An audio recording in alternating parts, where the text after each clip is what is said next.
saludo muy especial a todas las personas que se encuentran esta noche a este ciclo de conferencias Diálogos Inclusivos. Para contarte a ti, Ochi, y para todas las personas que de pronto no han estado en las otras sesiones. Hicimos 4 sesiones, más o menos una por mes, más o menos lo que tiene el semestre. La primera sesión la hicimos con Sara Tufano, que es una socióloga colombo-italiana, una destacada periodista que ha venido investigando como la situación de las mujeres en la guerra. Ella estuvo muy cercana de los procesos de negociación con la guerrilla de las FARC-EP y el gobierno colombiano, y ahorita está haciendo su doctorado en San Pablo, en Sí, sociología. yo conozco a Entonces, bien, entonces nos compartió su experiencia. Al mes siguiente tuvimos una colega guatemalteca, Dorotea Gómez Grijalva. Ella es indígena maya. Yo muy respetuosamente digo indígena maya, pero ella nos explicó un montón de comunidades indígenas, pues que nos quedamos cortas en decir exactamente cuál es su comunidad. Es antropóloga también y fue muy interesante porque hablamos sobre el proceso de la constitución de las variables raza, etnia, siempre seguiremos hablando de raza mientras haya racismo, pero digamos etnia, proceso de etnicidad y género en la constitución del Estado guatemalteco después de este proceso de guerra y de guerra de baja intensidad. Entonces fue muy sí, interesante pero hablar te es con ella maravillosa, porque además está, tú la conoces también, bueno, es que esto es aquí, la ella es muy conozco, linda. es, Ah, qué es mi maravilla. amiguita. Mara, bueno, entonces ya sabes, ya más o menos te imaginas cómo fue la conversa. Y después tuvimos una colega colombiana que se llama Ani Ocoró, tal vez la conozcas también. Ani Ocoró También. está en Argentina. Entonces, pues qué bonito que las conozcan, porque por supuesto ellas también te conocen a ti, lo hablamos acá. En estos círculos, una cree que es muy grande el círculo, pero qué va. Somos un pueblo chiquito. Entonces, ese ha sido como el ambiente de la conversación, cruzando las variables género, etnia en distintas latitudes, ¿no? Y bueno, hemos dicho con mucho cariño, respeto y admiración por tu trabajo, que queremos cerrar hoy con broche de oro contigo. Entonces, un Bueno, poquito de muchas tu gracias. perfil. No la conozco mucho, pero para las personas que te conocen menos que yo, eh, Ochi es dominicana, hace 20 años en Colombia, fundadora de la Batucada Feminista. Para quienes no conozcan la Batucada Feminista, desen una búsqueda allí en Google para que sepan qué es. Inicialmente, Ochi, te queríamos invitar a hablar de la Batucada porque aquí tenemos, digamos, uno de los componentes que nos interesa es también lo estético-artístico desde la perspectiva de colonial, y nos parecía pues fundamental poder conocerlo más en profundidad. Y finalmente, entonces, como decíamos al principio, el diálogo que queremos tener contigo es sobre feminismo decolonial. Conociendo un poco tu trabajo, vemos que es una gran oportunidad de conversar contigo para ver cómo es que se van articulando esas variables, pero también desde la perspectiva analítica, pero también los activismos y las luchas, ¿sí? Porque, digamos, tenemos la perspectiva de colonial y de los estudios culturales, la perspectiva crítica, pero cuando llega el feminismo decolonial es otra perspectiva en el feminismo, en el campo del feminismo y en el campo de la decolonialidad o descolonialidad. Entonces, creemos que en tu trabajo se articulan estas dos perspectivas. Entonces, sin más preámbulos, te damos una cordial bienvenida de nuevo con mío y nuestro agradecimiento por poder compartir aquí contigo. Entonces, tómate el tiempo, Muchas muy bien, 20, 30 minutos y vamos a ir a la conversa. listo. Bueno, Elizabeth, compañeras, muchas gracias por la invitación. Yo siempre me gustan estas cosas porque es dialogar y yo creo que el diálogo es crecimiento para todo el mundo, ¿no? Escuchar diferentes perspectivas, pero también los debates que están.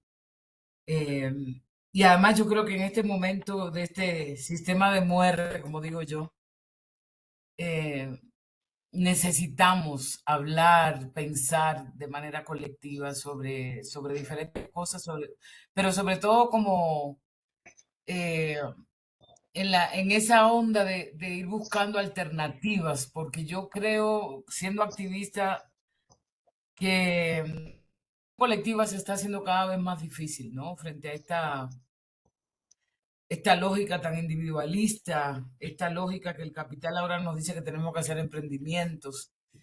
eh, Todo el tiempo te están metiendo esta cosa de las salidas individuales, y además las redes sociales yo creo que ayudan mucho también a eso. Entonces la acción colectiva, siento yo, a veces yo digo, ¿será que estoy vieja o qué? Pero cada vez a mí se me hace más difícil. Aunque seguimos en la lucha y obviamente hoy estoy así, mañana estoy esperanzadísima, viendo también todas las luchas que hay en nuestra Vía Yala, pues para combatir eso, ¿no? Y además, como yo siempre he dicho, la alegría es, como dice Alice Walker, es el secreto de la resistencia, entonces no podemos perderla en ese sentido. Mira, lo que voy a hacer es que voy a compartir una presentación que más o menos recoge lo que podría ir definiendo lo que es el feminismo decolonial, ¿no? Eh, para ser tal vez menos aburrida solamente con la palabra y que veamos algunas imágenes. En primer lugar, yo creo que el feminismo decolonial ahora es, podríamos decir, está un poco de moda, ¿no? Y eso podemos decir que es bueno, pero también tenemos que estar preocupadas el por qué el feminismo decolonial está de moda. O sea, probablemente el feminismo decolonial esté dando respuesta, ¿no? A, como diría Fanon, a las y los condenados de la tierra.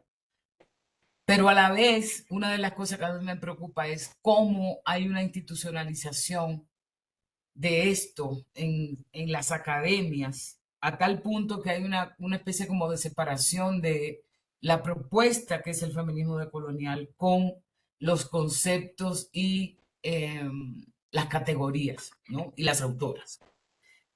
Y eso a mí me preocupa porque eso lo vemos siempre, es decir, muchas de las propuestas radicales que salen de los movimientos sociales, pues se van institucionalizando y eso va perdiendo, digamos, la radicalidad y la fuerza y la propuesta misma que va teniendo, ¿no? Eso me preocupa. Por otro lado, me preocupa cómo mucha gente entiende el feminismo decolonial como si fuera interseccionalidad. De eso voy a hablar más adelante, ¿no? O sea, la gente cree que el hacer o la propuesta del feminismo decolonial es eh, intersectar, para utilizar el concepto de Kimberly Crenshaw, las experiencias de raza, de clase, etcétera, etcétera, ¿no? Aunque retoma buena parte del feminismo negro, el feminismo decolonial no solamente es eso.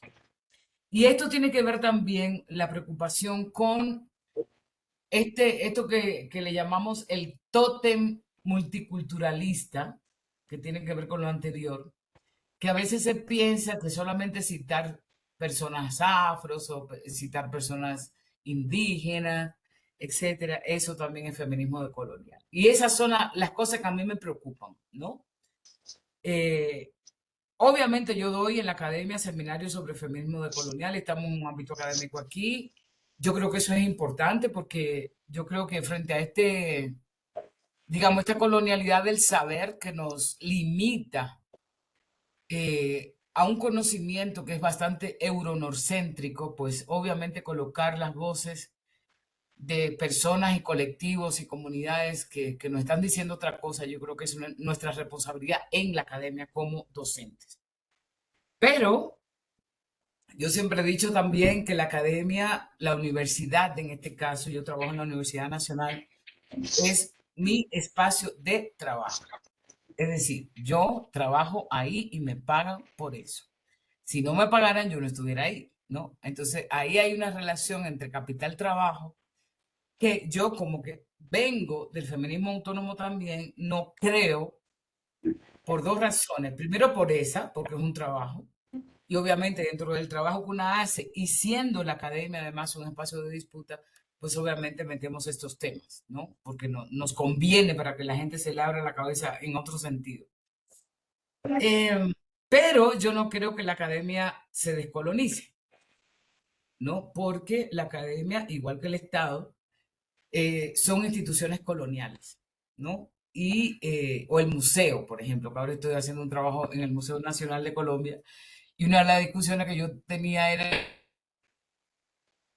colonizadora, pero descolonizar el museo significa ponerle una bomba que desaparezca, ¿no? Digamos, no solamente físicamente, sino en términos de lo que significa el museo, en términos de también una institución que ha sostenido históricamente por la colonialidad histórica, la representación fundamentalmente de las élites, etcétera. Entonces, diciendo eso, ¿no? Que son, digamos, mis premisas fundamentales, que entiendan de dónde me paro yo, eh, y decir que yo soy activista del feminismo decolonial, más allá de que obviamente soy una pensadora del feminismo decolonial, porque una de las cuestiones de la decolonialidad es precisamente no separar el pensamiento, las teorías de la práctica política, ¿no? Entonces, ese es mi lugar de enunciación fundamental de donde voy a hablar y voy a ir comentando algunas cosas porque voy a traspasar algunas de las corrientes en las que yo he estado, eh, que para mí son las fuentes fundamentales del feminismo decolonial, ¿no? Y cuáles son las críticas que nosotras mismas no hemos tenido a nosotras mismas en nuestras prácticas, ¿no? Entonces voy a ir hilando, digamos, mi experiencia personal con algunas categorías y conceptos que han sido clave para ir construyendo el feminismo decolonial. Entonces, hay algunas palabras que yo siempre digo que me encantan cuando me dicen, ¿qué es el feminismo decolonial? Entonces yo digo, mira, lo primero que el feminismo decolonial hace es una recuperación, y lo vamos a ver ahorita. Una recuperación de nuestras propias historias políticas, de nuestros pensamientos, pero no solamente en el feminismo, y yo creo que eso es clave, sino también en otros movimientos, en otras comunidades, en otros pueblos que nos han abierto, digamos, el camino, ¿no? Para pensar este mundo de otra manera. Como dirían los zapatistas, otros mundos posibles, fuera de la violencia y el poder, el racismo, todas estas sistemas de opresión, ¿no? Entonces, el feminismo decolonial no olvida, sino que recupera una serie de cuestiones que ahorita lo vamos a ver. Lo otro es, por lo que yo acabo de decir, que de esas mismas fuentes nosotros empezamos a complejizar una serie de cuestiones que también voy a abordar ahorita. Y el otro, a propósito de los estudios culturales, yo soy un amante del pensamiento de Stuart Hall. Y Stuart Hall, cuando definió lo poscolonial, dijo que lo poscolonial es una especie como de desenganche del síndrome colonial. Y esa palabra a mí me encanta porque es lo más difícil, creo, en una apuesta de colonial, estando la mayoría de nosotros y nosotras y nosotres enganchados por ese hecho colonial, ¿no? Por tanto, es una especie como de paradoja muchas veces, eh, de lo que sucede a nuestro alrededor y de la definición, digamos, de un proyecto político. Y también es un reconocimiento en tanto nosotras, yo que siempre he dicho que pasé por el feminismo blanco y hegemónico, eh, y luego ya cuando me entré al feminismo negro, etcétera, mm, estamos cada vez reconociendo nuestra ancestralidad, estamos cada vez reconociendo lo que nos dicen nuestros pueblos indígenas, afros, campesinos, campesinas. Eh, y por tanto es un gesto de cuestionar también la arrogancia epistémica que hemos tenido, tanto las activistas como las pensadoras, como también la gente que está metida en la academia, ¿no? Y en ese sentido, por todo lo anterior, para mí ha sido un proceso restaurador. Y lo ha sido porque en esta propuesta yo encontré cosas que no encontré en las corrientes políticas en las que yo he estado, ¿no? Y para mí significa, primero, entender el hecho colonial y lo que ha significado en mi propia historia, familiar, de pueblo, etcétera, pero a la vez, cada vez más, reconocer las resistencias históricas que han tenido nuestros pueblos, porque si no, ya hubiéramos tirado la toalla, ¿no? Frente a este mundo tan horroroso. Entonces, significa para mí una revisión y una redefinición de esos lugares políticos en los que hemos estado, ¿no? Obviamente hoy yo me defino como feminista decolonial, mañana puede ser otra cosa, porque somos seres históricos y obviamente pues vamos a ir cambiando también en términos de la apuesta cuando vamos entendiendo, digamos, la complejidad de la realidad, ¿no? Entonces lo que voy a hacer es esto, voy a ubicar, digamos, cuáles fueron esos feminismos que tuvieron unas posturas críticas y voy a repasar muy rápidamente algunas cuestiones de la opción de colonial o el giro de colonial que ya ustedes han visto, pero que es la otra pata, digamos, del feminismo de colonial, ¿no? Entonces, este concepto de feminismo decolonial fue propuesto por María Lugones, ¿no? Una argentina que vivió mucho tiempo en Estados Unidos, que se definía como mujer de color y también como mestiza, mujer de color en el ámbito norteamericano. Ustedes saben que no solamente se refiere a color de piel, sino también a experiencias diaspóricas, migrantes, etcétera. Y ella se situaba desde ahí. Trabajó muchísimo tiempo en el campo de la articulación de género, raza, colonización de los feminismos y mujeres de color en Estados Unidos y también mujeres del tercer mundo, que es una categoría que aunque es neocolonial, digamos, sirvió mucho para la movilización, sobre todo para mucha gente migrante que estaba en el norte. Entonces María, a quien nosotras, Yuderquis y yo, que fuimos, digamos, las primeras que la conocimos, del grupo, digamos, del GLEFAS. Decir que yo también soy del GLEFAS. El GLEFAS es Grupo Latinoamericano de Estudios, Formación y Acción Feminista, que es un tejido de compañeras y compañeros que estamos tejiendo y haciendo feminismo decolonial en esta Via Yala, ¿no? Entonces, a María la conocimos por sus textos primero. Y me imagino que ustedes conocen varios de sus textos, Colonialidad y Género, y también uno que se llama Hacia un feminismo decolonial. Resulta que Yudelkis y yo, que venimos de la autonomía, del feminismo negro, estábamos, digamos, cuestionando buena parte de nuestros postulados políticos y teóricos en nuestras fuentes. Y estábamos diciendo, tenemos que buscarle a un nombre a ese feminismo que, digamos, que ya no nos representan tanto las otras, o en parte, a este feminismo que tiene que ser mucho más complejo, etcétera, etcétera. Y entonces nos encontramos con el texto de María Lugones, hacia un feminismo decolonial. Y por eso es que de una vez no empezamos a asumir desde ahí. Luego María formó para el GLEFA, es decir, fue una maestra, una interlocutora súper importante. Entonces a ella le debemos este concepto del feminismo decolonial. Yo quisiera solamente retomar algunas cuestiones claves de María, ¿no? Y es el concepto de colonialidad de género, así, en síntesis, para no leer todo esto que está aquí, pero en síntesis lo que María viene a plantear con la colonialidad del género es que el género es colonial. Es decir, que antes de entrar la colonización no existían estas lógicas de binarismo, no existía la lógica de la heterosexualidad, digamos, como un régimen político, ¿no? Y ella se basa fundamentalmente en el trabajo de Jerome Jeronki y de Helen, ay, se me fue el nombre, bueno, de Helen, este, donde hay dos experiencias que ella analiza ahí, la que analiza Jerome Jeronki en el caso de los Yoruba, ¿no?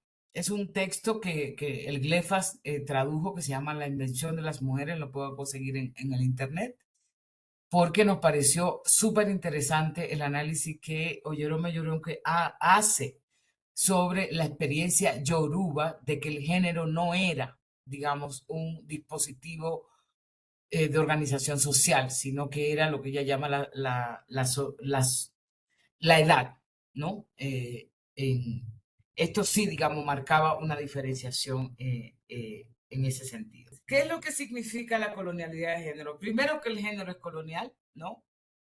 Y en ese sentido, las categorías que obviamente están contenidas en el género mujer, hombre, pues María lo que dice es que esta lógica de la definición de mujer, digamos, se refiere a mujeres burguesas, blancas, heterosexuales, como también a hombres, ¿no? Y en ese sentido, es un llamado a que ya lo había hecho de muchas maneras el feminismo negro, un llamado a cómo el feminismo, que solamente se centra en el género, pues está reproduciendo de alguna manera la colonialidad, ¿no?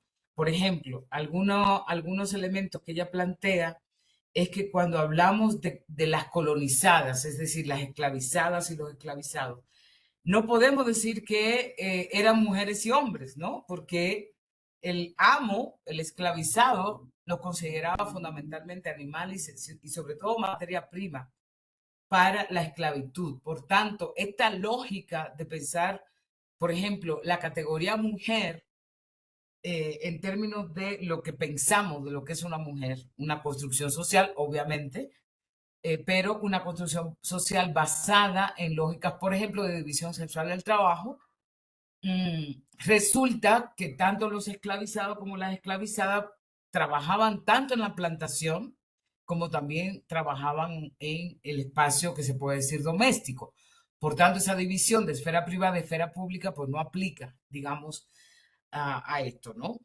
Eh, y así sucesivamente. Es decir, este análisis de que del feminismo blanco, de decir que las mujeres además son el sexo débil, etcétera, no aplica, ¿no? O no aplicó en época de la esclavitud. Es lo que más o menos también hace Oyerome Oyeronki en el caso de los Yoruba, ¿no? Y también es un análisis que ha hecho Angela Davis, por ejemplo, en el caso de la esclavitud que sucedió en Estados Unidos, donde ella dice, bueno, conceptos como la maternidad, eso, o sea, las colonizadas no llegaron a ser madres porque sus crías eran una reproducción de la esclavitud y se la quitaban, ¿no? Y la otra, que mucha gente dice, bueno, pero a las esclavizadas también las violaban, ¿no? Sí, la violaban, sobre todo porque el amo, digamos, la consideraba hembra, pero una hembra deshumanizada. Y aquí viene una palabra muy importante en el análisis de María Lugones sobre la colonialidad del género y es el tema de la deshumanización, que no es nuevo, pero que María enfatiza, porque si bien, por ejemplo, una mujer ama, la esposa del amo, en este caso, probablemente era discriminada por su marido, resulta que de todas formas ella era considerada humana, no así las colonizadas, ¿no? Entonces, por eso María Lugones coloca, digamos, este análisis que es maravilloso, si no la han leído, la recomiendo, sobre colonialidad de género, que de ahí se desprende su concepto de sistema moderno colonial, de género, ¿no? Entonces, esto es más o menos lo que le acabo de decir, no lo voy a seguir abordando para ir avanzando. Hay una cosa muy interesante sobre el concepto de Aníbal Quijano sobre colonialidad del poder. Aníbal Quijano, como vamos a ver, pues es parte y es tal vez uno de los padres del giro de colonial, ¿no? Y con base a su concepto de colonialidad del poder, que Quijano definió como un patrón mundial, donde empieza con el colonialismo, pero se extiende hasta hoy día a través ¿de qué? De naturalizar, digamos, las jerarquías raciales, territoriales, de sexo, etcétera, ¿no? Es decir, este es uno de los conceptos clave del giro de colonial, por eso es también colonialidad de género. Entonces, eh, eh, cuando ustedes van a analizar, digamos, el concepto de colonialidad del poder, una de las cosas que dice Quijano en esa definición es que es la racialización que comienza con la pregunta si los indios tenían o no tenían alma por parte de los colonizadores, es decir, el concepto de raza no existía, pero sí la idea de raza. Eso significaba tener alma, una lógica de humanización, es decir, era como ellos se consideraban humanos, ¿no? Y luego con los africanos y africanas se consideraban animales, ¿no? Y entonces esas dos preguntas, que si eran humanos o no eran humanos, era el centro del debate en los primeros, digamos, años de la esclavitud. Ese famoso debate de Ginés de Sepúlveda con Bartolomé de las Casas, ¿no? Por ejemplo. Entonces, cuando Quijano dice la colonialidad es una extensión del colonialismo, obviamente con continuidades y discontinuidades, ¿no? Y esta colonialidad del poder además es un patrón mundial en lo que articula el proyecto moderno. Llámese que la modernidad es un proyecto civilizatorio donde se pone en el centro Europa, ¿no? Con sus epistemologías, con sus maneras de concebir lo humano, con su judeocristianismo, con la heterosexualidad, es decir, todo esto forma parte del proyecto moderno, ¿no? Entonces, una de las cosas que el giro de colonial va a decir es, la modernidad como proyecto civilizatorio comienza con el colonialismo, cuando los colonizadores se encuentran con ese otro, ¿no? Y empiezan a decir, esos pueblos originarios, y además esto fue en el Caribe, donde yo nací, ¿no? Porque el Caribe hay que entenderlo como el primer laboratorio del colonialismo y luego ya se extiende al resto de las Américas. Pero el Caribe siempre se deja de lado. Y esto tiene que ver con la geopolítica y del pensamiento. Los mismos de se centraron mucho en Latinoamérica para estudiar, eh, digamos, estas categorías importantes, ¿no? Con excepción de los puertorriqueños como Ramón Grosfoguel, Agustín Laumonte y Nelson Maldonado, caribeños, ¿no?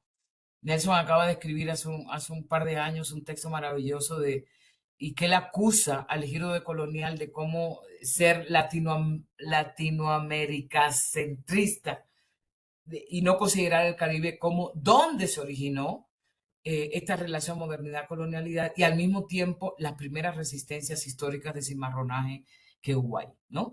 Bueno, entonces, en este concepto de colonialidad del poder, de este patrón mundial que dice Quijano, entonces, eh, María Lugones, en este famoso texto Colonialidad y Género, le dice, yo estoy totalmente de acuerdo con todo lo que tú estás diciendo, que la raza, la racialización, ¿no?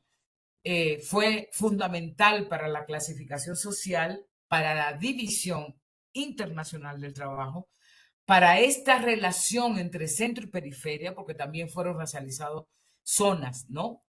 Y que fue un punto clave para el sistema capitalista. Pero, dice ella, el género también es tan construido colonialmente como la raza. ¿Mm? Y por eso ella, digamos, propone este elemento fundamental de cómo el género entonces es colonial, ¿no? Que funciona igual que la raza con base a diferencias, o sea, con base al determinismo biológico, diferencias anatómicas, etcétera.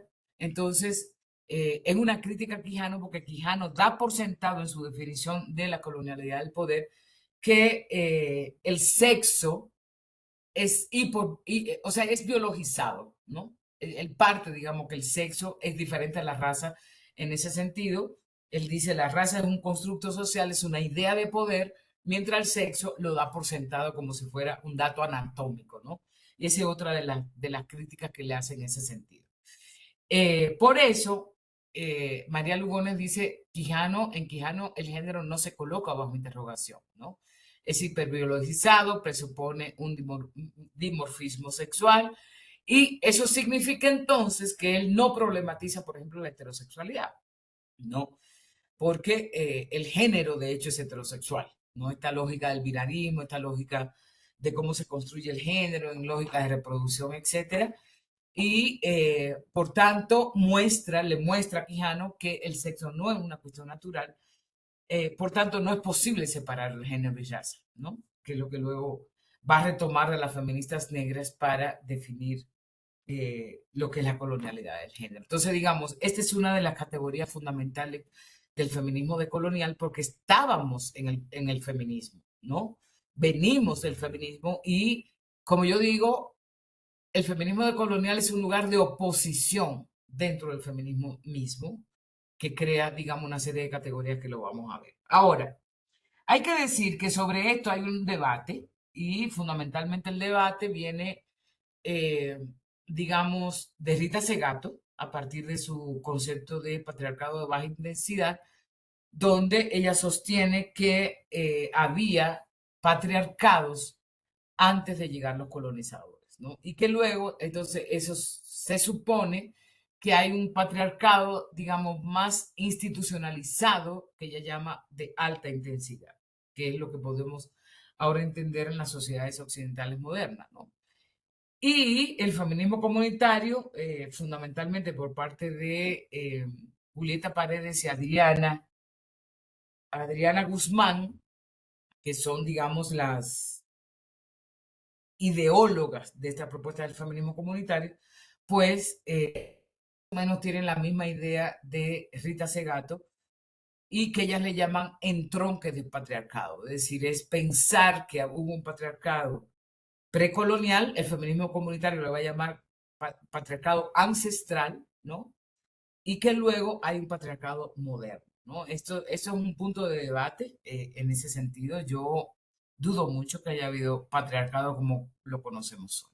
En fin, esto para decir, digamos, esta categoría que es la clave para todo lo demás. Entonces, como yo le decía al principio, hay para hacer una genealogía del feminismo decolonial, por lo menos algunas de nosotras colocamos esta genealogía que para nosotros es importante, que para mí va entonces a fortalecer, sobre todo en el área ya lo que es el feminismo decolonial, en el cual nosotras creemos en eso, ¿no? Entonces, aquí yo pongo un movimiento que para mí, bueno, en eso yo he estado hace más de 30 años, lo que es el afrofeminismo de esta Yala que se inicia en los años 70 y 80.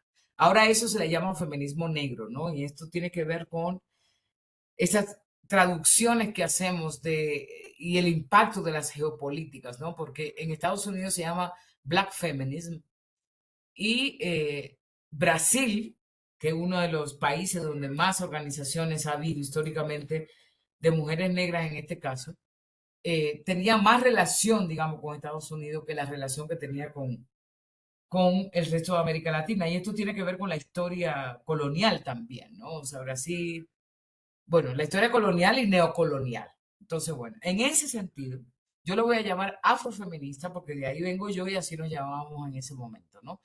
Y obviamente, así a nivel general, aquí pongo algunas caras, algunas de esas pensadoras. Tenemos a Mara Vivero, como me imagino que ustedes la conocen.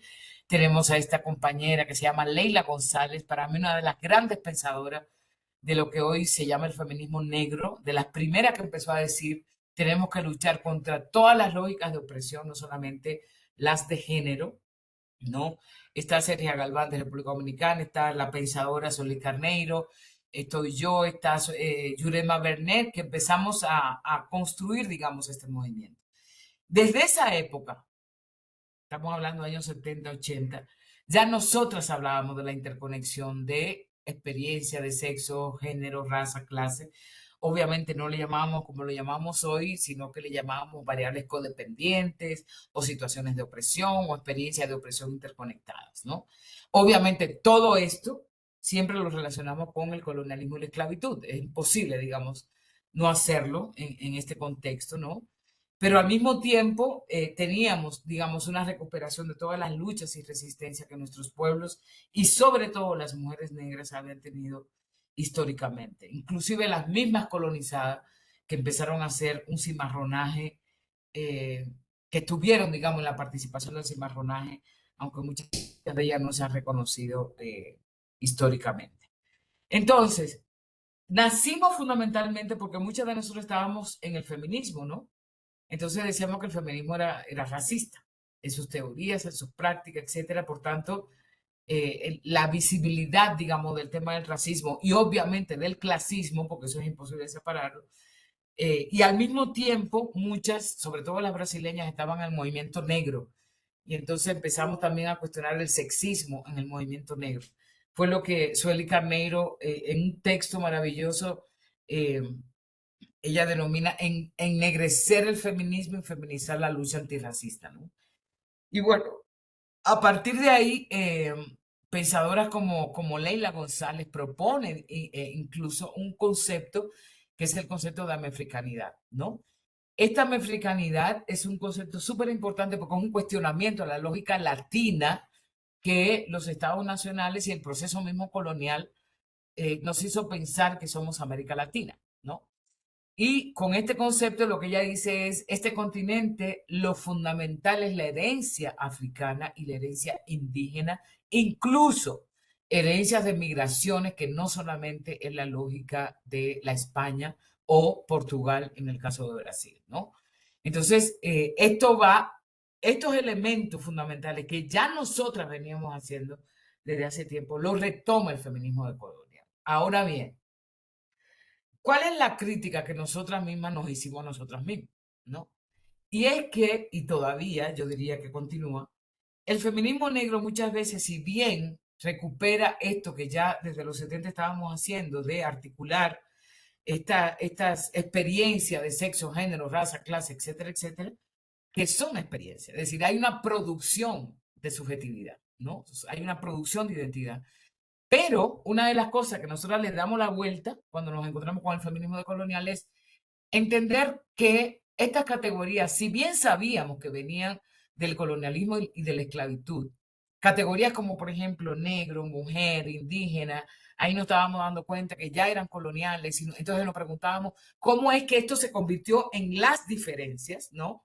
Entonces nos interesaba pensar cómo entonces se hicieron las diferenciaciones. Y eso entonces nos llevó, obviamente, a un ejercicio histórico de entender cómo fue que se le nombró a lo indígena indígena después de indio, ¿no?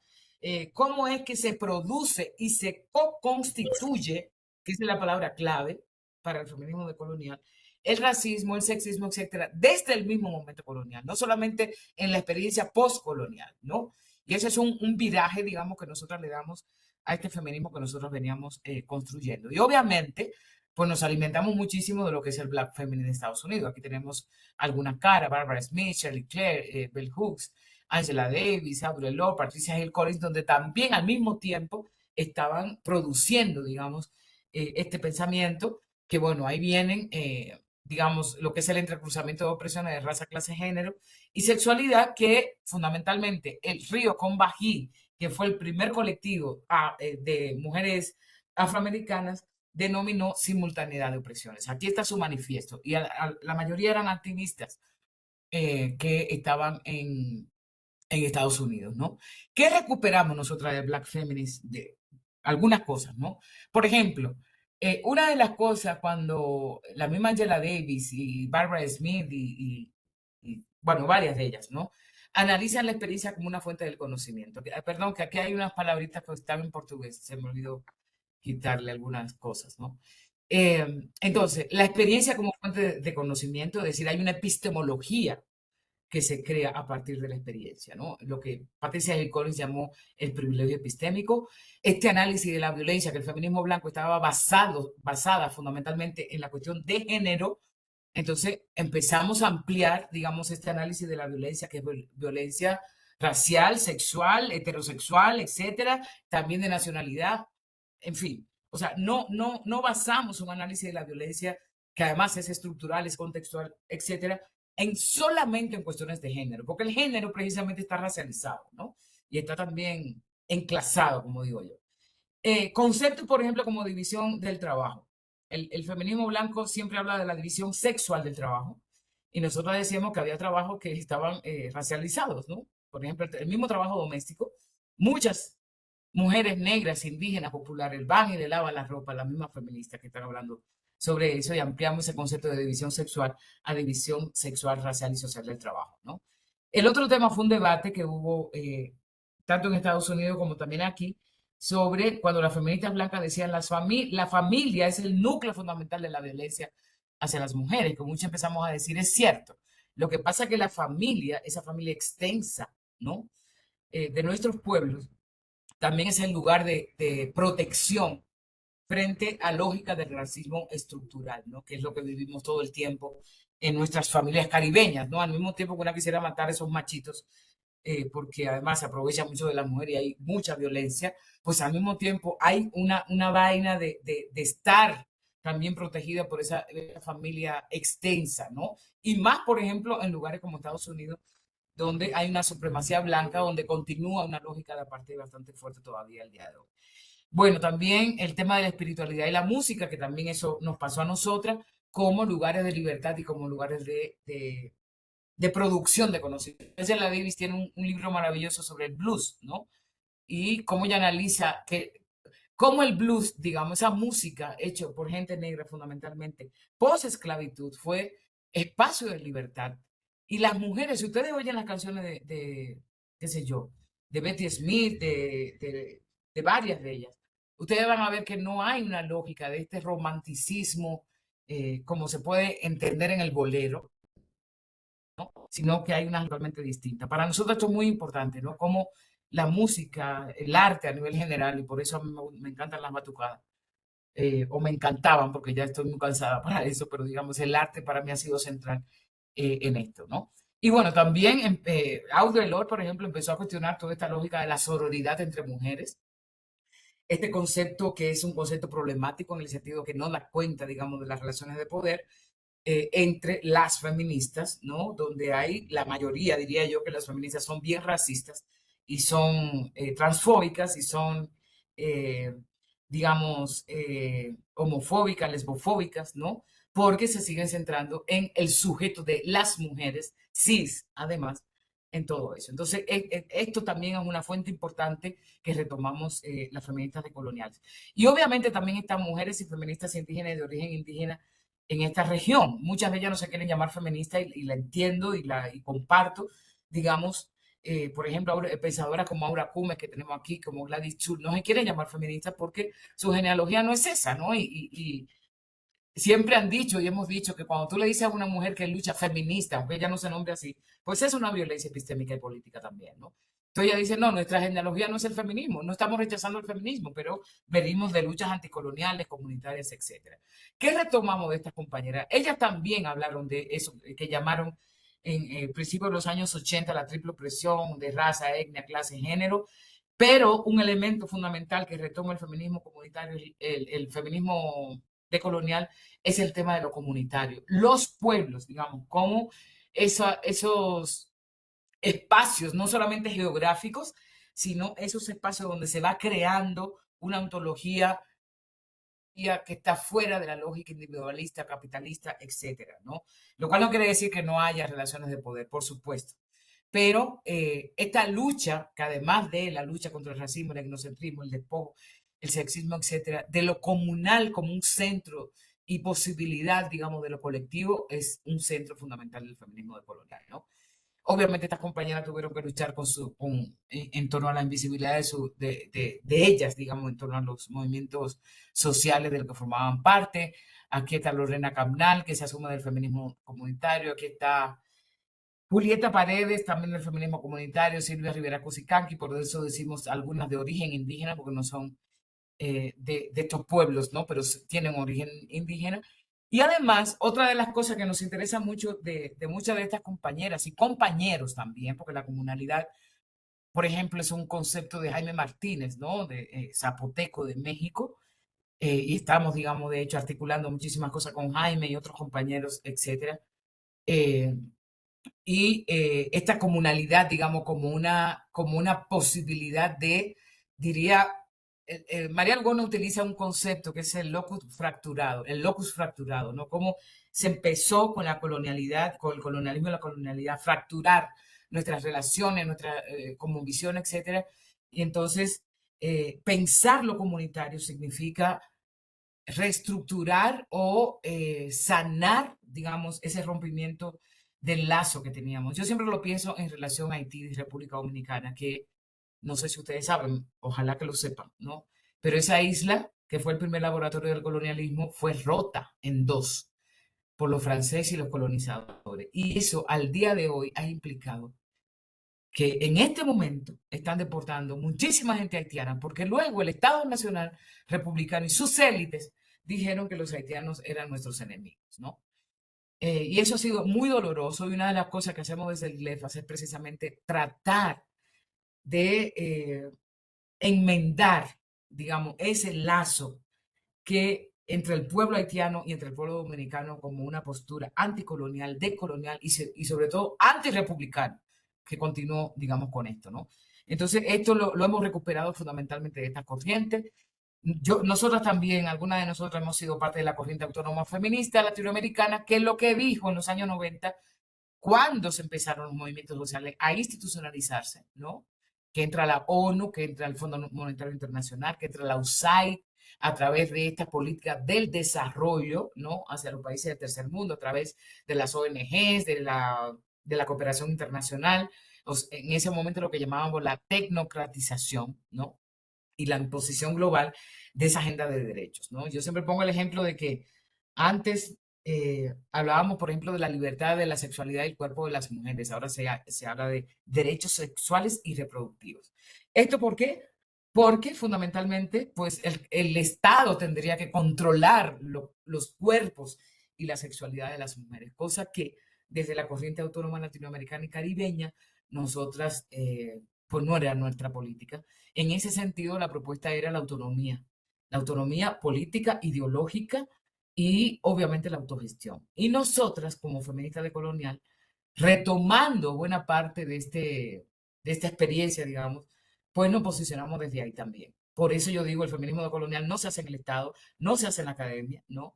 Y además tiene que ser autónomo, ¿no? En el pensamiento y también en las propuestas políticas y obviamente autogestionario. Es decir, la mayoría de las acciones que hacemos son autogestionarias, vendiendo nuestro librito, todo tiempo que hacemos los libros que pensamos, etcétera, tenemos que vender los libros como forma de autogestión.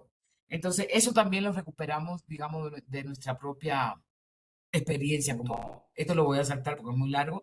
Nosotros también retomamos algunos pensamientos de feministas que se dicen postcoloniales, que fundamentalmente, ¿hola? ¿Todo bien? Sí, todo bien, Ochi. Elementos claves que retomamos del feminismo postcolonial, sobre todo el análisis de Chandra Mohanty y Gayatri Spivak, son estos tres conceptos. Por un lado, la violencia epistémica, ¿no? Cuando ella, sobre todo Chandra Mohanty, muestra cómo las mujeres del norte piensan y actúan en relación a las mujeres del sur, imponiendo una serie de conceptos, además imponiendo una serie de representaciones, como por ejemplo que las mujeres del sur siempre son víctimas del patriarcado, ¿no? Entonces no ven agencia con ella, lo cual, y ese es el otro concepto, es colonialismo discursivo, ¿no? Y el otro tiene que ver con el análisis que hace Gayatri Spivak cuando los postestructuralistas empezaron a hablar de que las identidades todas eran construidas, que eran contingentes, por tanto los movimientos sociales tenían un problema con el tema de las identidades. Entonces, por ese lado, Spivak le dice, sí es cierto, pero resulta que la gente que es racializada, la gente que está afectada por la lógica de poder, pues obviamente también necesita de la identidad, ¿no? Por ejemplo, cuando yo me digo lesbiana, estoy posicionándome frente a un orden patriarcal. Cuando yo me digo afrodescendiente, me estoy posicionando frente a un orden patriarcal. Obviamente que estamos de acuerdo con los movimientos sociales y políticos, no deberían basarse solo en la identidad, sino que la identidad, como dice Spivak, debería ser fundamentalmente un esencialismo estratégico y no el fin en sí mismo, ¿no? Sino que, como decimos las feministas decoloniales, lo que nos interesa es eh, eliminar los sistemas de poder, ¿no? El heterosexismo, el racismo, etcétera. Obviamente para eso utilizamos la identidad, pero no puede ser que la lucha que yo tenga solamente sea porque yo me sienta orgullosamente negra. Eso es importante, pero no es suficiente, ¿no? Bueno, eso por un lado, muy rápidamente. Digamos, estas son de las cosas que nosotros retomamos de los feminismos críticos y por otro lado, pues aquí está el primer grupo, digamos, del giro de colonial, de la opción de colonial, con más o menos lo que yo le acabo de decir, en términos de pensar la modernidad como un proyecto civilizatorio eurocentrado, ¿no? De ahí entonces se desprenden muchísimas categorías, colonialidad del poder, colonialidad del saber, que tiene que ver con la epistemología, cómo hay conocimientos, digamos, que no son reconocidos, esta lógica de que la gente afroindígena, trans, mujeres empobrecidas, tienen que ser los objetos de estudio de nuestras empresas en la academia. Todo eso tiene que ver con la colonialidad del saber, ¿no? La colonialidad del ser que propone Nelson Maldonado, que tiene que ver con la experiencia. Y esa experiencia que ha estado cargada con esta definición de quién es humano y quién no es humano, o quién es, por lo menos, eh, subhumano, ¿no? Desde la lógica del poder, ¿no? Entonces tiene que ver con el tema de la subjetividad. Colonialidad de género, que ya expliqué, la colonialidad, la naturaleza, que fundamentalmente lo han desarrollado pues Adolfo Albán y José Rosero, en el sentido de esta lógica antropocéntrica, capitalocéntrica y moderncéntrica que esta relación entre naturaleza y lo humano, que se comenzó desde el colonialismo, pero que hoy con el extractivismo lo vemos perfectamente. Inclusive en las políticas que se dicen sustentables, o verdes, ¿no? Vemos perfectamente también que sigue una colonialidad de la naturaleza, porque ahora lo que se está haciendo es buscando hidrógeno. Obviamente en los países del sur global, y lo más empobrecido además, entonces lo que hacen es sacarle el agua, como está pasando en Bolivia, a la gente, para entonces separar las moléculas a través de un proceso y sacar el hidrógeno. ¿Por qué? Porque se supone que bueno, es uno de los elementos que más larga duración ha tenido, ¿no? Entonces, todo eso es parte de la colonialidad de la naturaleza. La religión tiene que ver con la imposición cristiana y además ahora con esta fuerza de las iglesias evangélicas, no solamente como cuestión de fe, sino como cuestión de Estado incluso. Si no pensemos en Brasil, el impacto que han tenido las iglesias evangélicas, ¿no? En subir a Bolsonaro, por ejemplo. También se ha trabajado el tema de la colonialidad, de la mirada, del ver, etcétera, ¿no? Y también nos interesa muchísimo no solamente pensar en las categorías, sino cómo hacer las cosas. Y en ese sentido, hemos trabajado muchísimo, la misma Catherine Walsh ha trabajado mucho en pedagogías decoloniales y a mí, uno de los artículos que andan por ahí tiene que ver con las metodologías decoloniales, o sea, romper con esta relación objeto-sujeto, romper con este extractivismo epistémico, ¿no? De nuestros pueblos, etcétera. Entonces nos interesa mucho el tema del hacer. Bueno, entonces, para finalizar me voy a ir aquí porque si no esto es muy largo. ¿Cuáles son las críticas que nosotras, digamos, hemos colocado? Primero, hacer una rehistorización, colocar otra narrativa que esta vaina del descubrimiento de América, de la conquista, de esta lógica del desarrollo, del progreso, etcétera, lo que ha sido es un genocidio históricamente, ¿no? Criticamos que se piense que existe un patriarcado universal y proponemos a partir de María Lugones el concepto de sistema colonial de género. Criticamos este concepto de Gay Rubin sobre un sistema de sexo-género compartido y en ese sentido rescatamos el concepto de Judith Espinosa sobre racismo de género, ¿no? Proponemos otra genealogía distinta a la de Europa y Estados Unidos, que ha sido norcéntrica. Obviamente, no quiere decir que no vamos a leer y a alimentarnos de gente que está en Europa. Rescatamos, digamos, parte de nuestras visiones críticas, pero también priorizando los conocimientos que se dan en nuestros pueblos, en nuestras comunidades y en esta región, sobre todo las críticas, ¿no? Porque aquí en esta región hay de todo también. Eh, Criticamos el hecho de que para el feminismo el sujeto de la política son las mujeres.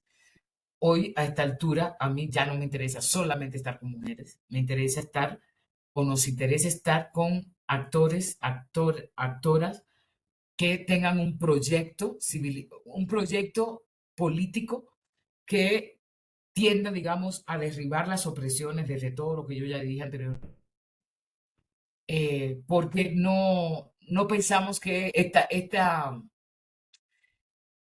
muchas veces sexualismo que hay en el feminismo es una cosa terrible que nos está, y, o sea, es una limitación para la política, pero esa misma crítica se la podemos hacer al movimiento negro, por ejemplo, ¿no?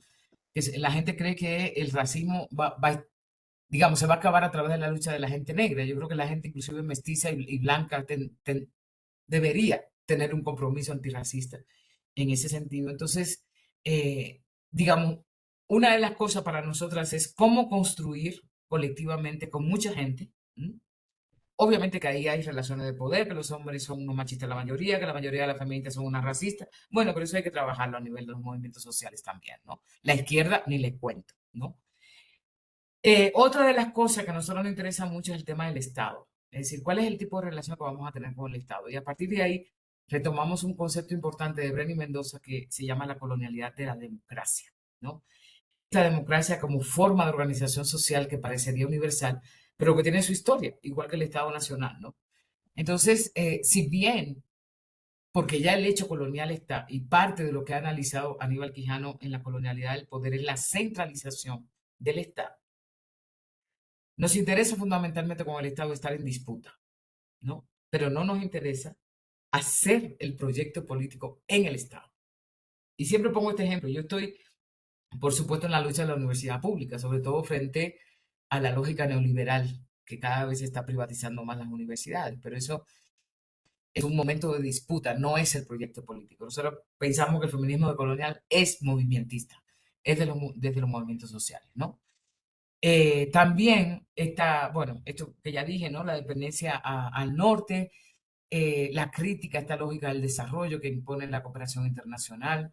Hemos dicho que si tú tienes una relación con la cooperación internacional, tiene que tener unos niveles de negociación claros. Es decir, la cooperación internacional existe porque hubo colonialismo, por tanto, debería ser una reparación más que una cooperación, ¿no? Cuestionamos también esta dependencia que mucha gente tiene a ese estado multicultural que piensa que el tema de la representación es suficiente, ¿no?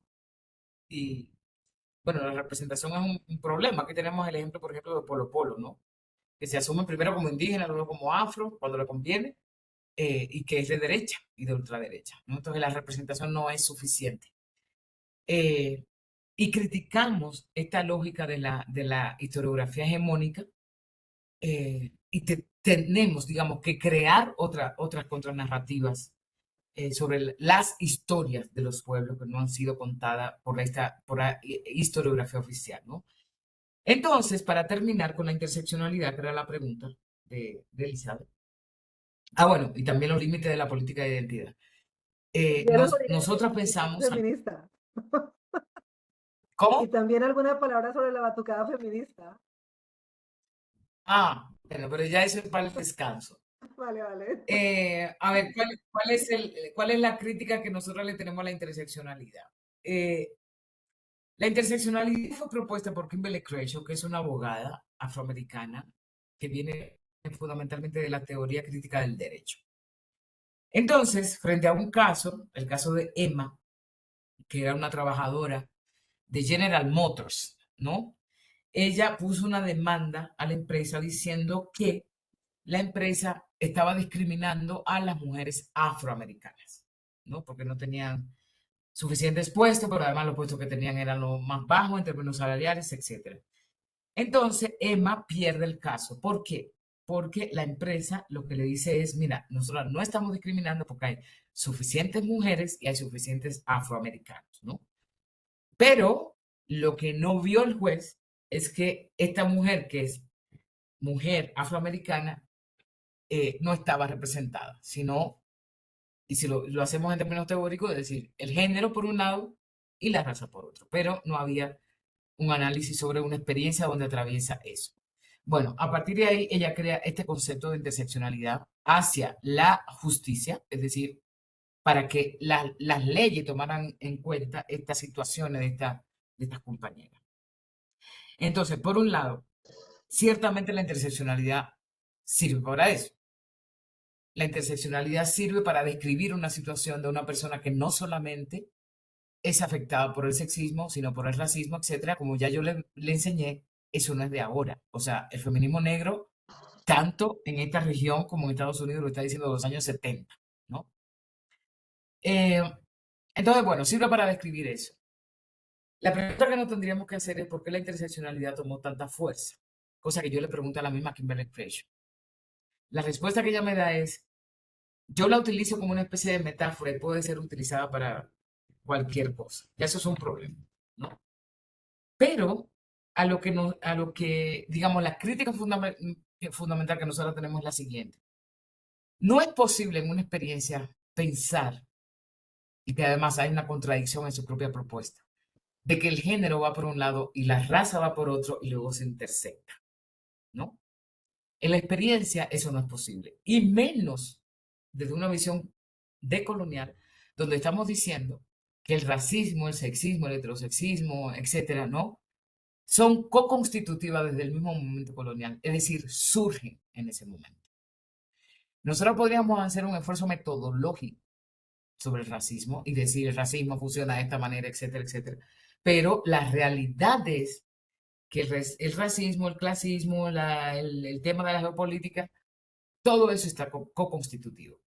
Y eso entonces nos lleva a otra cuestión, y es que la interseccionalidad para mí no tiene un proyecto político. Es decir, describe situaciones, pero no tiene un proyecto político. Y nuestro proyecto político precisamente es derribar esas lógicas de poder y los sistemas históricos coloniales modernos, etcétera. Entonces, por eso la interseccionalidad es un comodín neoliberal, multicultural, que le sirve a quienes. la utiliza la cooperación internacional, la utiliza el Banco Mundial, la utiliza la academia, la utiliza los movimientos sociales y eso es lo que nos tiene que poner a pensar, ¿no? Entonces, eh, digamos, las propuestas que se derivan de lo anterior, solamente las voy a decir rápidamente, del feminismo decolonial, pues es primero reinterpretar esa historia hegemónica, ¿no? Moderna colonial. Segundo, implica una revisión de ese feminismo hegemónico en sus teorías prácticas políticas eurocéntricas, ¿no? Pero también la revisión de la izquierda, pero también los movimientos sociales que solamente se limitan a una lucha en particular. Eh, Como ya yo expliqué, nos gusta más el concepto de Patricia Hill Collins de imbricación de opresiones, pero en este caso le ponemos el apellido de la imbricación de poder de violencia que son modernas coloniales, ¿no? Digamos, para entender su historicidad. El feminismo decolonial es pensamiento y práctica política y como yo ya dije, lo que pretendemos es estar en el movimiento social, en las comunidades. Se basa también en la autonomía y en la autogestión. Creemos que la lucha tiene que ser de sujetos múltiples, ¿no? No con base a identidades, sino en proyectos políticos. Reconocemos y legitimamos todas estas propuestas de ontologías relacionales que nuestros pueblos han colocado históricamente, han practicado el vivir sabroso, el- el buen vivir, todo ese tipo de cosas también los retomamos, como dice nuestra compañera Carmen Cariño, nos interesa descolonizarlo todo, no solo al feminismo, ¿no? Como yo ya dije, no se da en esferas institucionales, nos interesa muchísimo lo que yo llamo hacer el cimarronaje intelectual, que es fundamentalmente crear categorías nuevas o, en todo caso, legitimar aquellas categorías que no son legitimadas en el pensamiento social. Y la otra cosa que nos interesa mucho y que la hacemos mucho es la autoinvestigación, es decir, no dejar que sean los académicos blancos de privilegios, de raza, clase, sexualidad quienes nos investiguen. Entonces de ahí yo saco el concepto de antropología de la dominación porque me interesa fundamentalmente estudiar las élites, ¿no?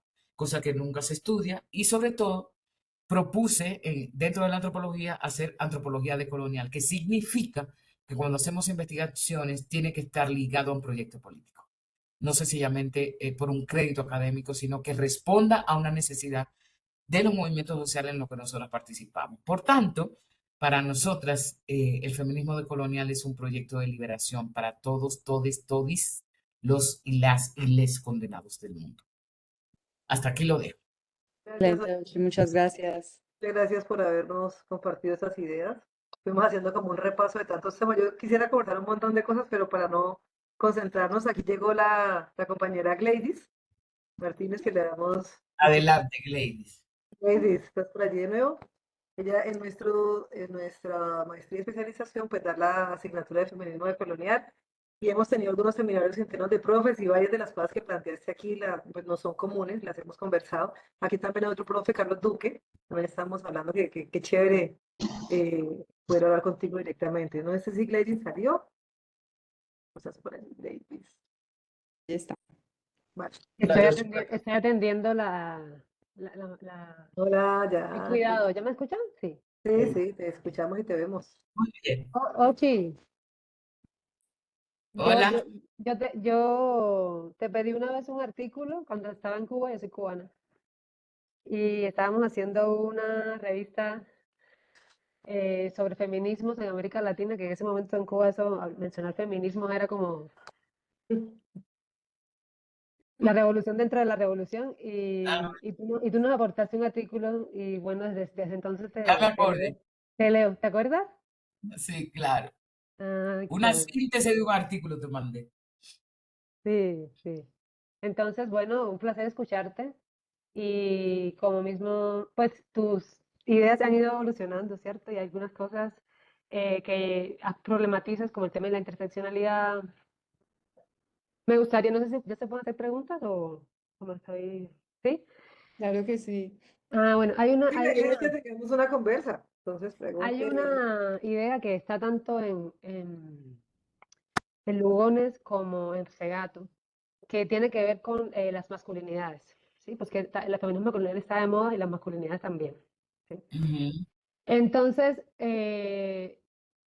tú que hablabas ahorita al final de que no solamente ahorita el trabajo no puede ser con mujeres, sino que hay que ampliarlo también a que personas que estén, digamos, pensándonos el sistema, ¿cierto? De todas las dominaciones. ¿Qué posibilidades le ves a esas reflexiones de las dos teóricas para poder trabajar con el tema de las masculinidades? Porque lo cierto es que esa comprensión de la feminización de lo masculino, esa subalternidad, ¿cierto? Que puede mucho ayudar a entender el sujeto, o sea, la importancia de la construcción, sí, porque en la práctica política hay muchas problemáticas que tienen que ver con esa relación todavía de lo femenino y lo masculino, ¿no? Del patriarcado, Ujú. para decirlo, del sistema de dominación. Sí, me gustaría como si puedes, si tienes algunas ideas sobre eso, o has leído algo sobre eso, que pudieras ahí compartir. Pues mira, mi posición es entender que este fin de semana estaba en la Universidad del Cauca y hablábamos de eso precisamente. Primero, la gente utiliza la palabra de construcción para todo, ¿no? Y la gente cree que de construir es construir otra cosa y no necesariamente. O sea, la deconstrucción probablemente sea una crítica y ese es un primer paso, ¿no? Pero la deconstrucción no necesariamente lleva a un proyecto político, ¿no? Yo puedo deconstruir, digamos, inclusive conceptos, categorías y eso no me lleva, digamos, a la formulación de un proyecto. Eso es lo primero. Lo segundo es que la masculinidades y las feminidades es parte de la lógica de la heterosexualidad. Es decir, el problema de todo esto es que estamos tan entrampados con el género que no nos atrevemos a salirnos de ser mujer y de ser hombres. Incluso la gente trans, mucha gente trans, ¿no? Quiere ser mujer o quiere ser hombre, o quiere ser femenino o quiere ser masculino. Es decir, estamos atrapadas y eso es parte de la colonialidad del género también, ¿no? Entonces, si bien yo, digamos, aplaudo muchos de los compañeros que se están cuestionando a partir de esto que se llama las nuevas masculinidades, que me parece bien, porque además nosotras no podemos hacer el trabajo por ellos, ¿no? Y que además yo creo que hay tipos que se están cuestionando eso, ¿no? O sea, las TERF dicen que no, que los hombres son una desgracia, que cualquier hombre puede ser violador y todo ese tipo de cosas. Yo no creo eso. Yo creo que todos y todas y todes estamos atrapados y atrapadas por esta lógica de poder, ¿no? Y que, por tanto, conjuntamente lo tenemos que hacer. Tenemos que pensar cómo es que vamos a resolver el conflicto, tenemos que pensar cómo es que vamos a hacer eso. Por eso nosotros, por ejemplo, en las escuelas de coloniales entran chicos, porque cómo que vamos a seguir trabajando con las jóvenes y entonces el chico que además no tiene trabajo, que le dicen que tiene que comprar una jipeta, que tiene que comprar un celular de alta gama y que al mismo tiempo no hay trabajo, y entonces ¿dónde descarga toda esa frustración? ¿Mm? Fundamentalmente en las mujeres. Pero digamos, sobre el tema de la violencia hacia las mujeres, cuando entendemos el poder, que obviamente es lógica patriarcal, pero ese poder también está alimentado por cuestiones estructurales, materiales también, ¿no? Y de frustraciones, etcétera. Tenemos que trabajar con los chicos jóvenes. Entonces, mi posición es esa, o sea, está muy bien que se trabaje en la nueva masculinidad, pero yo no creo que eso sea suficiente. Es como decirle al feminismo, este feminismo esencialista, diferencialista, que le encanta decir, me encanta ser mujer, estoy orgullosa de ser mujer, tengo el instinto de ser mujer, perdón, pero eso es el ABC del mal feminismo, ¿no? Pero hay una tendencia, yo diría que mayoritaria, ¿no? Que va por esa línea, o sea, la reivindicación de ser mujer. Yo digo, ¿y qué yo le puedo reivindicar a esa marca de género que me hicieron a mí? O sea, yo soy lesbiana feminista y me digo, yo no soy mujer, ¿no? Pero eso es ya otro análisis que significa qué es lo que es ser mujer y qué no, porque yo no dependo ni de un hombre, ni nada de esa vaina, yo, o sea, nada de eso. Pero cuando yo salgo a la calle, la gente me ve como una mujer, ¿no? Porque mujer también tiene mucho significado dependiendo de cuál, digamos, de cuál corriente política estemos hablando. O sea, yo lo estoy hablando desde el punto de vista de clase de sexo, que significa la apropiación o no apropiación de los cuerpos, del trabajo, etcétera, etcétera. No solamente por la construcción, si yo tengo una vulva o cómo me asumieron a mí. Y eso es una posición política también. Hacer una inflexión, digamos, en esta definición de qué es ser mujer. A mí me encanta hacer esa pregunta a las y los estudiantes cuando estoy en clase. Son de las primeras y son de las más complicadas y todo el mundo se queda callado. ¿Qué es una mujer? Hasta que alguien dice, es una construcción social. Bien, pero cómo ha sido la construcción social, que es lo que fundamentalmente nos importa, ¿no? Entonces, en ese sentido, yo lo que creo es que una de las cuestiones más difíciles, no solamente en el feminismo, en la humanidad completa, cuando decimos ser mujer, hombre es una construcción social, ok, entonces, ¿qué hacemos con eso? ¿Seguimos siendo o nos salimos de ahí? ¿Y cómo nos salimos? ¿No? Ese es el tema fundamental. Eso no quiere decir que las categorías, por ejemplo, mujer no sirva para explicar cosas, ¿no? Pero si estamos diciendo, por lo menos como feministas de colonial, que hay una colonialidad de género, que eso fue impuesto, que esa categoría de hombre y mujer ha sido impuesta de colonial, bueno, entonces la pregunta es, ¿cómo se descoloniza el género? Y la descolonización del género necesariamente tiene que implicar salirnos de las categorías que construyen el género, llámese hombre y mujer, y obviamente sus atributos y sí, sus atributos como masculino, femenino, esa vaina es una cosa tan compleja, ¿no? Pero yo creo que tenemos que pensar en eso, porque eso significa eso también, ¿no? Eso, Gladys, diría yo. Sí, y ahí para comentarte que ya eso sí tiene que ver con mi proyecto de doctorado que estoy haciendo desde los feminismos decoloniales, pues obviamente pensar esas categorías ya uno lo o sea, son desde Occidente que se pensaron esas conceptualizaciones, pero a la hora de la investigación dentro de la academia, porque me pasó y tengo ese cuestionamiento también, te piden, bueno, ¿con qué poblaciones vas a trabajar? Tienes que decirlo aquí. Entonces, aunque uno no quiera, ya las categorías, tienes que decir, no, con mujeres tal, tal, con hombres tal, tal, con población LGTBI tal, tal. Entonces, ya otra vez tú vuelves a encerrarte dentro de esa categoría. Sí, pero Entonces, la academia es un espacio de disputa, mi amor. O sea, ¿cómo tú crees que llegó este pensamiento de colonial antirracista a la academia? Por nosotras que jodimos bastante, ¿no?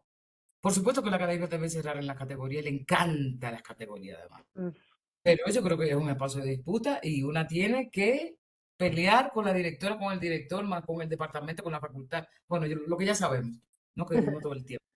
Entonces yo lo que creo es que hay que defender, digamos, esos lugares como espacio de disputa, ¿no? Entonces, eso sería, así que a pelear. O sea, vinimos a este mundo a eso, más o te voy a menos. pedir consejos, te voy a pedir consejos. Y a gozar. Gracias. Por ahí están haciendo una Gracias. pregunta en el chat, Elizabeth. Sí, ahí Sara Murillo dice, buenas noches, ¿es posible una apreciación? Me gustaría participar, por supuesto, Sara. Y aquí hay otra pregunta, espérate un momentito. Diana Pinilla te pregunta, Ochi, que ¿qué opinión tienes del término etnia? Pues yo creo que escuchemos a Sara mientras que lo decantamos. Escuchemos a Sara. Sara, ¿estás ahí lista para hablar? Hola, sí, buenas noches a todas, todos y todes. Gracias por este espacio. Me siento como súper nerviosa cuando uno ve como de esas personas que uno admira. Gracias primero que todo, Chiquel, por existir, por traernos tu conocimiento y tu palabra. Para mí es completamente un honor. Soy estudiante de Derecho último semestre de la Universidad de Antioquia. Hago parte de un semillero feminista disidente y colonial de la misma facultad, escribir sobre ti y me publicaron, pues se tomé como referente para hacer un artículo sobre la construcción de las nuevas identidades de las mujeres que ejercen el trabajo sexual en la ciudad de Medellín.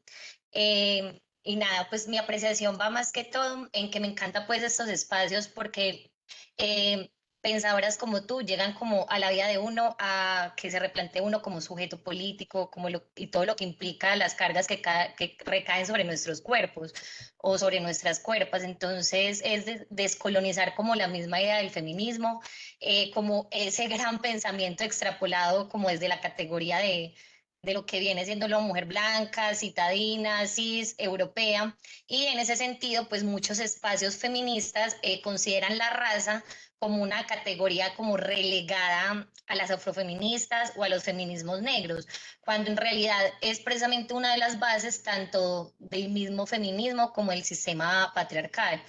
Pues con esto quiero decir que hablar de feminismo es también hablar de todo lo que nos exponías como de la colonialidad del poder y por ende de la raza, porque la blanquitud se eleva muchas veces violentamente y estructuralmente como el status quo, como ese carácter epistemológico del cual se deriva protagónicos y antagónicos, es decir, la blanquitud versus lo que es negro, indígena, mujer versus hombre y ese mismo protagónico y antagónico se deriva desde esa blanquitud heteronormada, blanca y patriarcal. Entonces me parece muy interesante estas apuestas porque para mí es como súper lógico cuando leo todo esto y me deconstruye y me enfrenta también a mí misma y cómo me asumo, porque es casi como superar la idea de la raza y del género mismo. Entonces, citándote hasta a ti misma, me pareció hermoso en un fragmento que tú sacas de un texto, creo que se llama como raza, género, bueno, ahorita lo busco y me encanta y Debates lo quiero compartir. contemporáneos. Sí, debates contemporáneos, ese.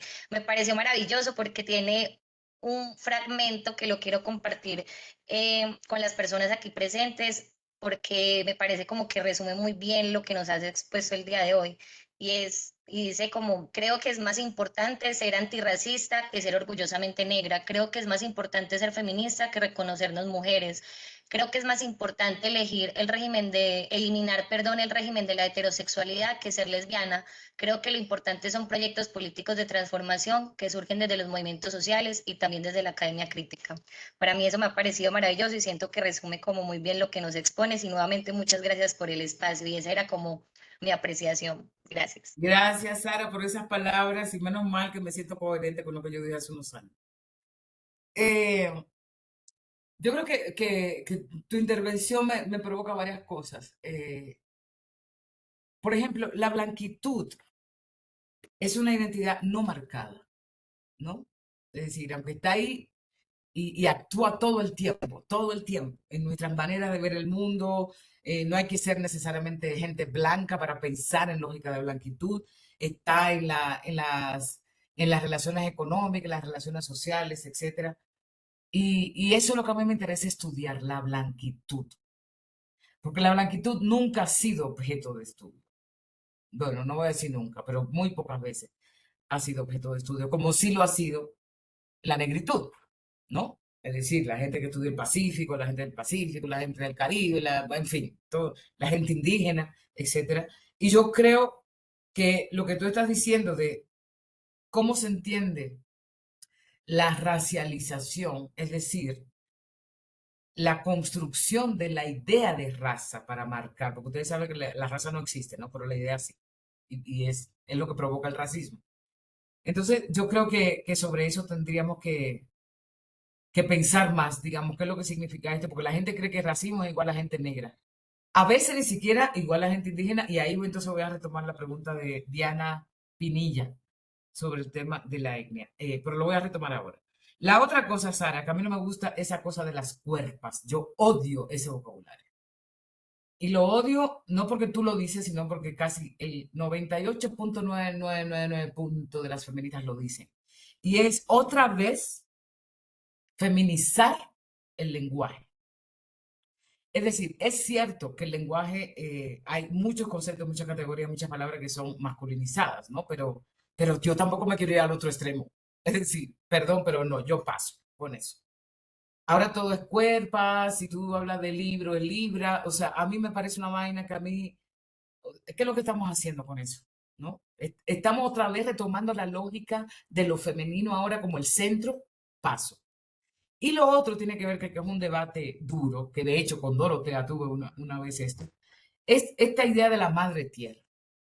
Yo siempre me pregunto por qué es que se le pone género a la tierra. O sea, por un lado, dice que no queremos salir del género, pero cada vez estamos colocando género a este tipo de cosas. ¿Por qué? Porque una de las cosas que se articula al pensamiento es la madre tierra produce vida. Ok, la madre tierra produce vida. Pero no solamente la madre tierra, el sol, sé que le vas a decir padre sol, produce vida, ¿no? Y también un campesino que hace papas también produce vida, ¿no? Entonces, ¿cuál es el concepto de vida, en primer lugar, que tenemos?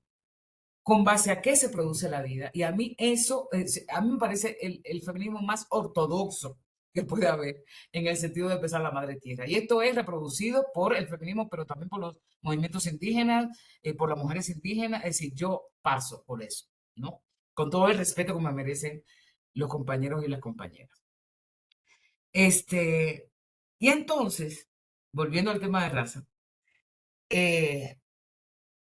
yo siempre digo que los conceptos hay que historizarlos, de dónde vienen, por qué, y esa es una de las preguntas que más me interesa a mí, ¿por qué a la gente afro indígena y rom en Colombia se le dice grupos étnicos? Esa es la pregunta que nos tenemos que hacer. Lo étnico surgió fundamentalmente desde la antropología cultural para, en este momento que ocurrió el Holocausto, que no se podía hablar de raza, porque ustedes saben que Hitler se basó en la raza aria para hacer lo que hizo, ¿no? O sea, el nazismo se basó en lógicas racistas.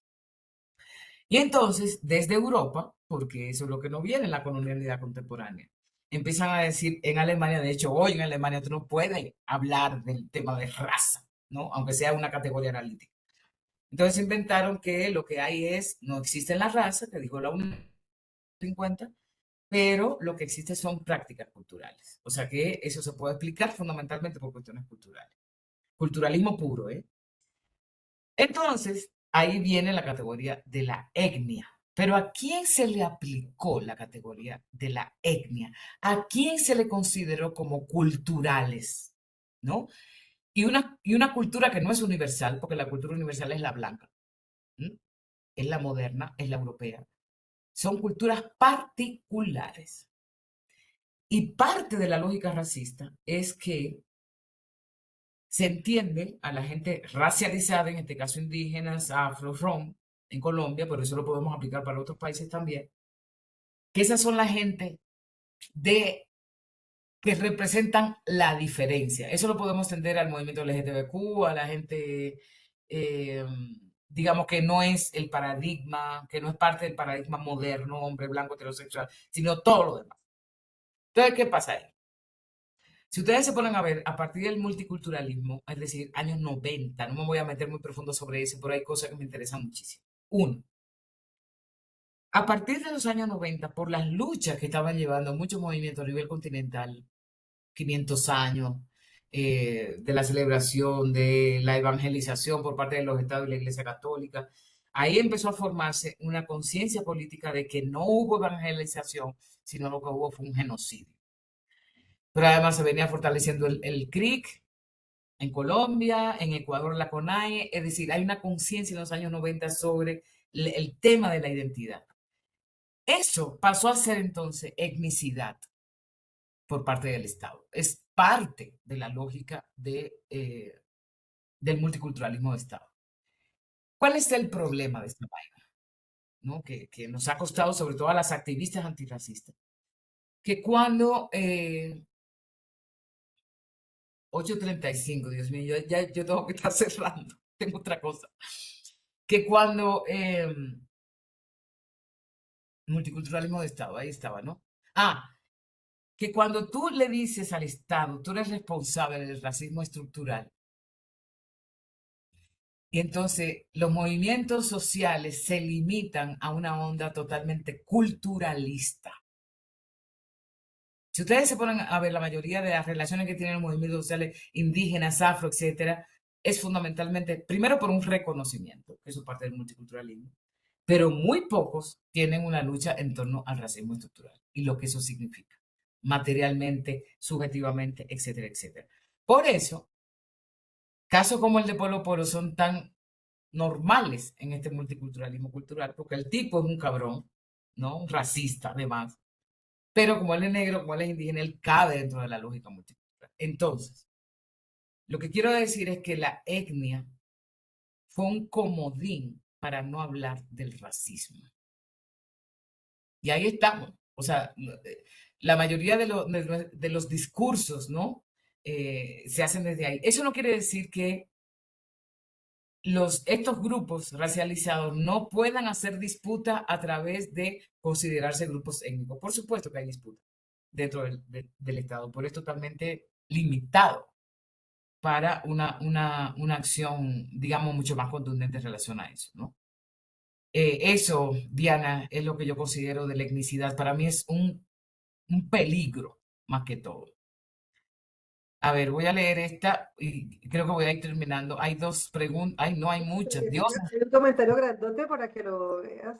Se lo busco aquí. Comentario y dos preguntas, sí. De Verónica. Ok, pero Darle de verdad, ya casi tengo que ir saliendo porque tengo que salir. Yo te sugiero esto, te los leo todos y una gran idea para cerrar. Listo, perfecto. Yo quisiera preguntarle a Ochi, o más bien, si puede contarnos desde su experiencia, cómo esas discusiones que principalmente se dan en los ámbitos académicos e intelectuales pueden materializarse en un contexto o realidad situada que pueden transformar esos sistemas coloniales de género. ¿Tienes alguna experiencia, movimiento social o procesos comunitarios que nos puedas compartir? Ante ese sistema colonialista, ¿te consideras con una mirada de presente, futuro optimista o pesimista? Ahí va uno. Dice Nicolás, descolonizar los lenguajes, las experiencias, las historicidades, implica destensionar o distensionar, será, las tramas del poder, neutralizarlo. Neutralizar implica ejercer el mismo pulso. Y por acá Manuel Rodríguez, desde la perspectiva feminista, diría la feminista colonial, ¿cuál debe ser el rol o cómo deben ser las intervenciones de los hombres en los procesos de decolonización, de colonialidad de género? A ver, ¿cuál es la magia para Ok. coger esas tres? Cerrando. Bueno, a ver, experiencia hay muchísima. Y eso Bueno, significa que tenemos que abrir los ojos para verlas, ojos anticoloniales y decoloniales, porque si estamos imbuidos de la misma categoría y de la misma cosa, olvídense. Ahora mismo nosotros tenemos una investigación en el Caribe a propósito de la colonialidad de género, cuando tú, y además yo lo vivo en mi propia familia, donde esta cosa de que las mujeres son inferiores y los hombres son superiores, etcétera, etcétera, tú dices, eso no aplica. En mi casa eso no aplica, ¿no? Eso no quiere decir que los hombres no sean machistas, pero es un machismo con base a una lógica donde al final ellos se presentan de que como los machitos, le llama, Media le llama eso en el Caribe colombiano los machos, algo del pollo, no me acuerdo bien la categoría, ¿no? Eso son así como, pero al final quienes toman las decisiones económica, de decisiones colectivas, son las mujeres. Bueno, Vlad, yo no sé si en Cuba tú vives eso, porque en el Caribe se da mucho esa vaina. Entonces tú no puedes aplicar la lógica de género, que las mujeres son unas pendejas, que las mujeres no sé qué, no sé cuánto. Por lo menos en el Caribe del que yo vengo, no es así. Obviamente no es generalizado, pero lo que quiero decir es que esas son experiencias que nos permiten ver no la colonialidad de género, sino más bien cómo hay otras lógicas que no son exactamente la colonialidad de género. ¿No? Y el Caribe para mí es un laboratorio maravilloso para complejizar todo esto que estamos viendo.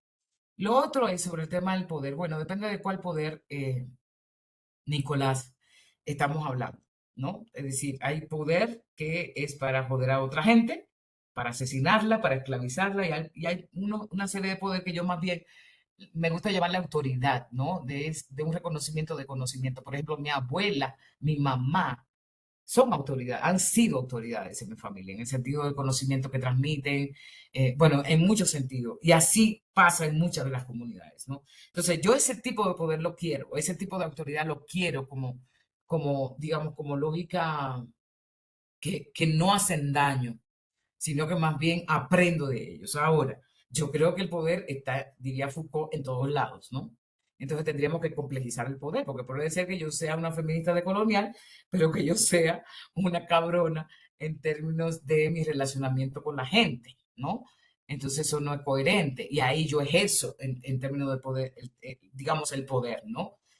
Sabemos que el poder también se hace con base a la jerarquía. Por ejemplo, yo soy profesora, ustedes son profesoras y profesores y tenemos poder frente a los estudiantes, porque eso es parte de la colonialidad del saber. Quien pone notas somos nosotros al final, aunque una haga metodologías decoloniales en el curso, no sé qué, ahí hay una relación de poder, hay una jerarquía. Entonces, ¿cuál es la propuesta? Como yo he dicho que la academia no se descoloniza, entonces lo que nosotros hacemos son procesos sociales desde los movimientos para crear otras maneras de crear ese conocimiento, que no necesariamente pasan por esa jerarquía, ¿no?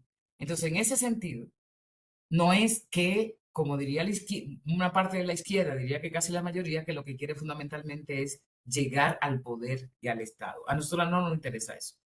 Y sobre todo porque tenemos que descentrar el Estado como el único lugar que parecería que se hace política, ¿no? Y ahí sí, el feminismo lo dijo hace mucho tiempo, también lo personal y político, pero hay muchas políticas que están funcionando al mismo tiempo que no son estadocéntricas, ¿no?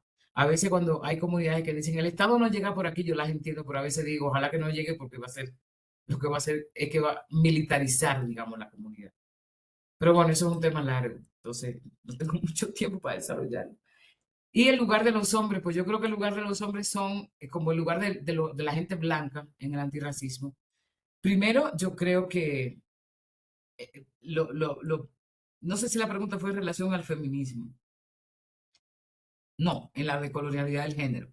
Yo creo que igual que nosotras, marcadas como mujeres, tenemos que decolonizar el género, pues los hombres también.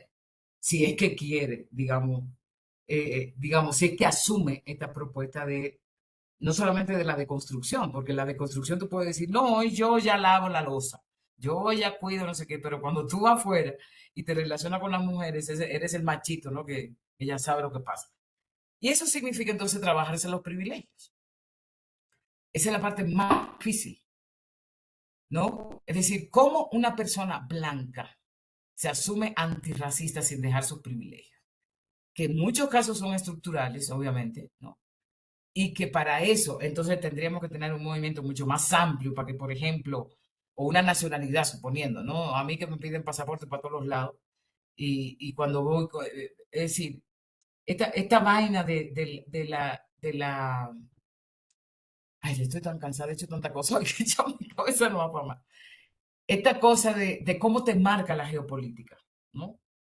Y, por ejemplo, hay gente blanca que pasa por una fila de lo más bien, no le dicen nada, no sé, no, a mí a cada rato me están diciendo vaina, o sea, por la raza.